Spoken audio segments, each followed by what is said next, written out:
Oh, I'm gonna zoom out a little bit more. Sometimes I think I'm zoomed out enough and you can't see the top of my head and I'm like, nah. So today's video is going to be the 5 most common makeup mistakes. A long time ago, in a galaxy far away, I did a video called Unwearable Wednesday, where I basically showed a lot of common makeup mistakes and how to fix them. Today, we're gonna do something a little bit similar, but it's less about showing you what's wrong and more about common mistakes that I see that I think can be improved upon with a little TLC for each of these issues. I am a firm believer in you do you, boo-boo. If you like to have crazy eye makeup, awesome. If you like to have super contoured face, awesome. If you like to wear bold eyeshadow, awesome. When I was doing research for this video, I came across a couple of articles that really kind of bothered me because they focused a lot on rules. For example, one was to not wear black mascara if you have light eyes and light lashes, to always just wear brown mascara. There was also not to do a whole eyelid of just shimmery colors. And there were just these rules that felt very like 1930s, how to be a woman. It rubbed me the wrong way. The stuff I'm going to talk about today, these are just common problems that I see that I have had people tell me that they have issues with and just what I think can help to benefit. So the first one that we're going to talk about today is eyeshadow blending. When I am helping people do their makeup, one of the things that I hear a lot that's an issue is applying eyeshadow and blending different colors together. When someone tells me that they have an issue blending eyeshadows, I will ask them to show me how they apply their makeup. And almost every single time, the issue is pretty similar in that it's just trying to rush the eyeshadow application. Sometimes what I'll see is press down really hard with their blending brush so that the bristles splay out everywhere, or they're just moving so fast that it kind of like not really taking the time to blend it out. So really, the way to fix this problem is to just slow down. If you slow down, you use a blending brush. This one right here is from Sigma. It's the tapered blending brush, but they have quite a few different ones. They have smaller ones if you have smaller eyes. Getting smaller ones anyways is always like a good thing. Like this is their detail blending. So having 2 of these, this one to get like a bigger, wider area blended out. This one maybe if you just have like a tiny little, the edges that you kind of want to just diffuse a little bit. Having a variety of brushes is always something that I feel will help you to make your makeup application better. But really, honestly, just slow down. Take your time, maybe do circles, maybe sweep side to side, clean off your brush. That's a big one. A lot of the times, if you're using the same brush to apply your makeup and to blend, it's not gonna work and everything's kind of gonna get muddled up together. Having separate brushes, one that you apply makeup with and blend, and then having a clean one to really finish everything off, or getting something like this, which is a little makeup sponge thingy, a brush cleaner, so you can just wipe your brush in and it'll get rid of all that extra product, is essential. Using a clean brush to do like a final blend is super helpful, but really just taking your time, slow down, kind of think of when you're using your brush like if you were doing cursive. So it's less jerky and more just flowy. Number 2, eyebrows. Me talking about eyebrows is really hilarious, I think, because I suffered from really shitty eyebrows for a very long time. And it's something that I look back on and I realize that things could be a lot better if I slowed down, again, TLC, took the time to actually figure out how to apply my eyebrows, how to apply eyebrow makeup and make them look good. I got microblading done a couple of years ago. It was a great thing for me. It showed me what my eyebrow shape should be. It made it so that I felt confident with my face even if I didn't have any makeup on, and just overall it's something that I had a really good experience with. I do recommend, if you're thinking about getting microblading, to really research, because there are some people that should not be doing it. So you might pay a little bit more than you expected, but the end result, it's just like getting a tattoo. If you're gonna go cheap, you're gonna get cheap results. So just keep that in mind. After getting microblading though, I realized how bad, even though I knew my eyebrows were bad, I realized how bad I was, even just with applying my eyebrow powder or my pencils. I would go really fast, I would just throw it on, and it wouldn't look good. So now, while I do have microblading, I still need to fill in my eyebrows when I do my makeup. When I have my foundation on, it tends to cover some of the areas of my eyebrow because a lot of this is fake. This whole front area is fake. All up here is just the microblading, so I kind of get a guide, but I still need to fill it in. So what I've learned is that the best thing that you can do if you just want to do something quick with your eyebrows is to use an eyebrow powder. I like applying an eyebrow powder with an angled brush. This way you can kind of stamp it on and pull it up. I find that having the color darker on the bottom part of your brows and then working up helps to give a little bit more dimension. It helps to fill it in really nicely and just helps overall just make it look better. If you're using a pencil, use it more to add details. So you can add like fake hairs essentially into your brows. In this video, I'm using the Benefit Browsings in number 3 for my powder.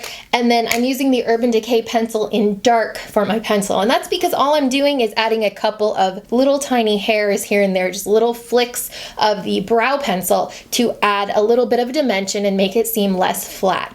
You want a darker color than your powder because you want it to show up. If they're the same color, you're kind of wasting your time because they're just gonna mesh together. But I find that just taking that extra time to really make sure that your brows look full, look fluffy, so that they frame your face is just key in making your entire look just go up leaps and bounds. I think it makes a huge difference. The next makeup mistake that I see very, very often, and I saw this a lot when I worked in retailing in makeup, is when you can't get your foundation to look smooth.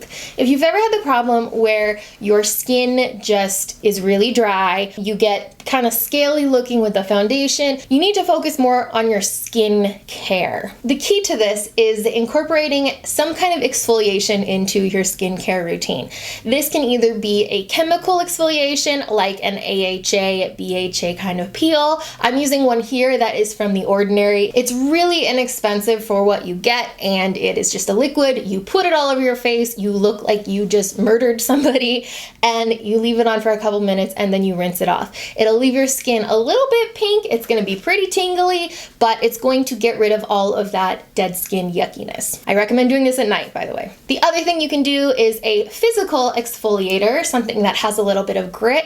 I'm using one from Dr. Brandt, and it has very fine exfoliation in it, so it's going to actually physically pull away all that dead skin, leaving your skin nice and smooth. The other thing is to make sure that you're using a really good moisturizer. The one I'm using is from Glam Glow. This is one that is great for nighttime because it is really thick, it is really, really rich. This is not something that I would apply and then put makeup on over top of, because it is so thick and rich that your makeup's just gonna slide right off. This is something that needs all night to soak in and really give you all the benefits. If your skin is still dry in the morning, definitely find a lighter weight moisturizer to wear. Or if you're lazy like me, you can use one of my favorite products that I actually need to get a new one of. I'm just putting it off. And that is the Smashbox Photo Finish Primerizer. I mean, you could see I'm like at my last couple of pumps of this. This is a primer and a moisturizer in one. This kind of takes away a step in the morning where you can just apply this and you have your primer and a moisturizer and it sinks in really quickly. You have a nice base for your foundation.